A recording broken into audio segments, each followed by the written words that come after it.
When my daughter was a very small baby, I had her on my hip in our local co-op. When the lady behind the counter, looking at the baby and not at me, said, "Kids make you deal with your stuff." And I said, "And your parents' stuff as well." And she said, "Yeah, there is that." No matter how young or old we are, it seems that in one way or another, we carry within us our parents' stuff as well as our own. All those lessons learnt from one generation to the next, often more by observation than instruction, that manage to inform so much of our behaviour and expectations and opinions and reactions. And much of last week's readings, and today's too, is about dealing with your stuff and your parents' stuff, the stuff that has been bequeathed to you, because conforming to others is what we're hardwired to do. That second reading from Paul's letter to the Romans uses the image of slavery, a concept that we find repugnant, in part because of the history of this nation and this state, in part because it's an institution that continues to flourish under different names and different disguises, but also perhaps because we share the conceit of fierce independence and autonomy, the fantasy that we are all free and equal and not beholden to anyone. And yet there's scarcely one choice, one decision, one preference we have that hasn't been determined for us by our complex of cultures in which we were raised, in which we were educated, in which we have lived, and in which we now find ourselves. And Paul's point, of course, is that every one of his audience, Jew and Gentile, slave and free, male and female, then as now, had both the opportunity and the capacity to slough off the cultural diktats of religion and nationality and gender and class, and embrace what Paul describes as a new slavery, but which was and is, of course, no slavery at all, but a return to the source of all life, to the author of everything, and to be recreated.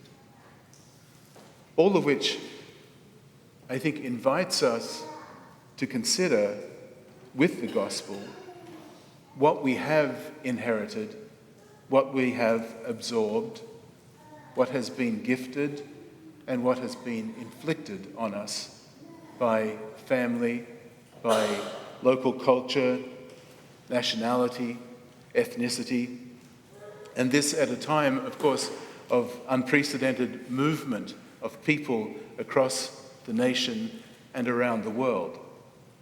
And whether that's people arriving in boats on the shores of Italy and Greece, or people fleeing the violence of Ukraine or the destruction of Syria and Turkey, or people just moving to Austin from California, there's a fragmenting of culture, of customs, of our deepest myths, so that we're not always sure of how to treat one another, what's expected, how we are connected, what we owe to one another in terms of courtesy and generosity and tolerance. All over the world, there is as much conflict and confusion as enrichment and education. It seems that we read every day about people being abused because they dared to converse in Spanish, people being thrown off flights because they spoke Arabic, people being demeaned and excluded and beaten and even murdered because they didn't sufficiently look or sound or dress American, because they looked different from the neighborhood in which they wandered. We either retreat into the confines of our cultural packages, wishing that everyone would just go back to where they came from, or we slowly, painfully, respectfully, intelligently set about piecing together something new, something life-giving and authentic, something that actually ushers in the kingdom of God and advances the reign of heaven. Whatever that might look like, at the absolute core of every venerable, admirable, desirable human culture has been what Jesus insists upon in today's gospel: radical welcome for the stranger, practical compassion for the vulnerable. This was important enough to Jesus and to the early church that some variation shows up in every gospel, and more than once. Whoever welcomes one such child in my name welcomes me. The king will answer them, truly I tell you, just as you did it to one of the least of these, you did it to me. Whoever rejects you rejects me. Whoever rejects me rejects the one who sent me. Very truly I tell you, whoever receives one whom I send receives me, and whoever receives me receives the one who sent me. The belief that God visits us in the stranger, that blessings descend on those who open their homes and their hearts to the visitor, is central not only to the Bible, but to every culture where people are vulnerable, where conditions are harsh, where people live at the edge, on the frontier, and have to rely on one another. It was once an unquestioned obligation in most nations' survival and growth. But that tends to fade among the safe and the sedentary. And so the deeply held values and language of the scriptures and the legendary past sometimes fail to resonate with the national discourse, where we so often recoil from the poor, the hungry, the huddled masses yearning to breathe free, and where instead our language is dominated by excluding, fracturing, separating, repudiating, distancing. Jeremiah comments in the first reading that prophets from ancient times prophesied war, famine, and pestilence against many countries and great kingdoms. It's easy to be that kind of prophet. It seems a precondition for holding any elected office, because it takes no intelligence, no originality, no charism. But even more importantly, it reveals nothing of God. But as for the prophet who preaches peace, Jeremiah says, when the word of that prophet comes true, then it will be known that the Lord has truly sent the prophet. In other words, when people hear a message of life and joy, of liberation and forgiveness, they instinctively recognize the authorship of God.